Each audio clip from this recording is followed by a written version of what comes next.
Let's unbox the fingerprint door lock. Inside the box you'll find the keypad unit, back assembly, the latch, mounting plate, screws and accessories. Quick call out: front keypad is metal while the back is housed in plastic.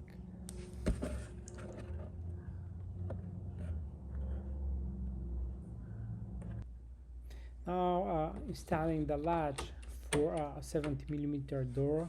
Slide in, align it, and then fasten the screws. Next, place the front keypad through the door and position it correctly. Next, install the back metal mounting plate, connect the cable from the keypad, attach the back assembly screw into the place. Insert 4 W2AA batteries and close the cover. And yeah, that's it, fully installed and set.